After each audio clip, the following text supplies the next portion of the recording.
একদিন সচিমাতা তিনি মহাপ্রভুকে বলছেন, কালকে রাত্রে একটা স্বপ্ন দেখলাম, তুমি আর নিত্যানন্দ 5 বছরের শিশু হয়ে মারামারি করে খেলাধুলা করছো। তোমরা দুজন মন্দিরে প্রবেশ করলে, তুমি বলদেবকে আর নিত্যানন্দ কৃষ্ণকে নিয়ে বের হলো। তোমরা 4 জনই মারামারি করলে।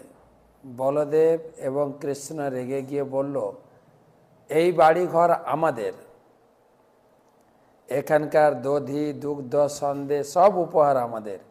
তোরা দুজন কে? এখানে কোথা থেকে এসেছিস? এখান থেকে বের হয়ে যা।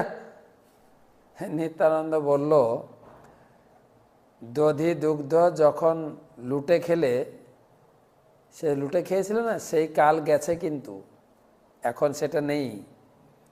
এখন আর গোয়ালার অধিকার নেই, এখন ব্রাহ্মণের অধিকার এসছে।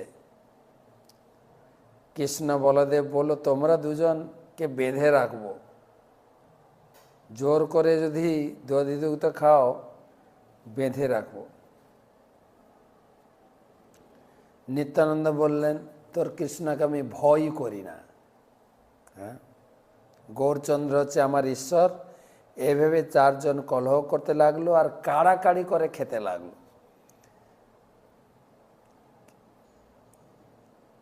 আর নিত্যানন্দ স্বপ্নে, সচিমাতা গৌরাঙ্গকে বলে স্বপ্নে, আর নিত্যানন্দ আমাকে বলতে লাগলো, জননী বলিয়া নিত্যানন্দ ডাকে মরে, অন্ন দেহ মাতা মরে ক্ষুধা বড় করে, এতেক বলিতে মই চৈতন্য পাইলু, কিছু না বুঝিনু মই তোমারে কহিলু।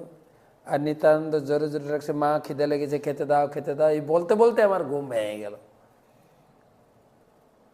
তো তাই স্বপ্নের বিষয়ে কথা বললাম। তখন গৌরাঙ্গ মহাপ্রভু মায়ের স্বপ্ন শুনে হাসলেন, দিয়ে বলছে, মা তুমি ভালো স্বপ্ন দেখছো, সুস্বপ্ন দেখেছ। আমাদের গৃহে কৃষ্ণ বলরাম প্রত্যক্ষ দেবতা, তোমার স্বপ্ন দর্শনে আমার চিত্ত এ বিষয়ে দৃঢ়তা হলো।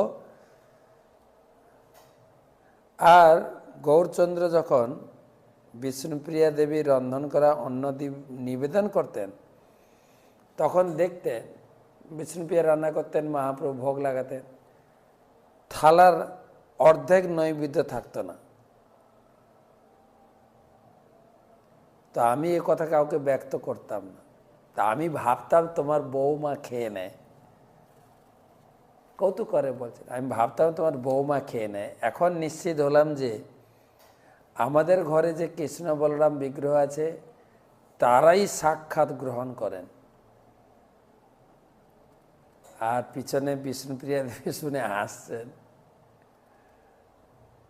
তারপর গৌরাঙ্গ মহাপ্রভু সচিমাকে বললেন, বিশ্বম্ভর বলে মাতা শোনহ বচন, নিত্যানন্দে আনি ঝাট করা ও ভোজন, পুত্রের বচনে শচী হরি সহইয়া, ভিক্ষার সামগ্রী যত করিতে লাগিলা। মহাপ্রভু বলেন, মা তাহলে কি তুমি চিন্তা করছো, তাড়াতাড়ি নিত্যানন্দকে ডেকে বাড়িতে খাওয়াও। আর এই কথা শুনে সচিমা খুব আনন্দ পেয়েছেন। তাড়াতাড়ি নিত্যানন্দের ভোগের জন্য রান্না জিনিসপত্র জোগাড় জান্তি করতে লাগলো। নিত্যানন্দ স্থানে গেলা প্রভু বিশ্বম্ভর, নিমন্ত্রণ গিয়া তানে করিলা সত্তর। আর মহাপ্রভু ছুটে গেছেন, নিত্যানন্দকে নিমন্ত্রণ করছেন, ভাই শোনো, মা তোমাকে আমার বাড়িতে আজকে খেতে বলেছে। আমার বাড়িতে আজি গোসাইর ভিক্ষা, চঞ্চলতা না করিবা করাইল শিক্ষা।